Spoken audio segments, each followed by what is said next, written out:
The dust in the Winchester house was not inert, it was a particulate memory of the endless construction, a fine, grey ghost of sawdust and plaster that never truly settled.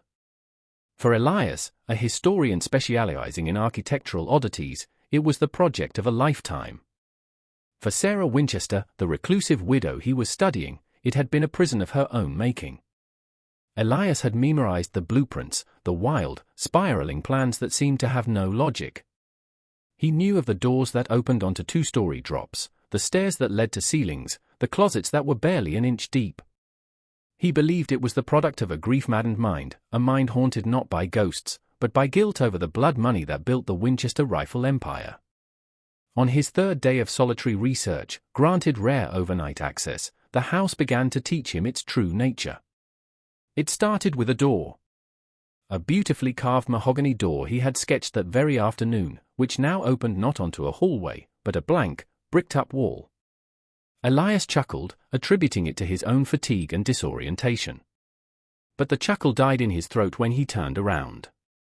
The corridor he had just walked down was now a dead end, the way back swallowed by a new, unfamiliar archway. A cold dread, far colder than the California night, began to seep into him. He was lost. Truly, profoundly lost in a house he knew on paper. He took a staircase, only to find it spiraled back on itself 7 times, depositing him on the same landing he'd left.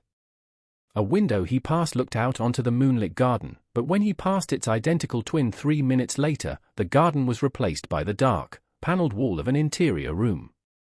Then came the sounds. Not the groans of an old house, but the distinct, industrious noises of the past. The faint tap-tap-tapping of a hammer. The screech of a saw biting into wood. The murmur of voices from a room that, when he frantically wrenched open the door, was empty and silent, smelling only of aged pine and dust. He ran, his scholarly composure shattered. He took a left, then a right, descending a short flight of stairs only to find himself on a balcony he was sure was on the 3rd floor. He was a rat in a labyrinth designed by a paranoid genius.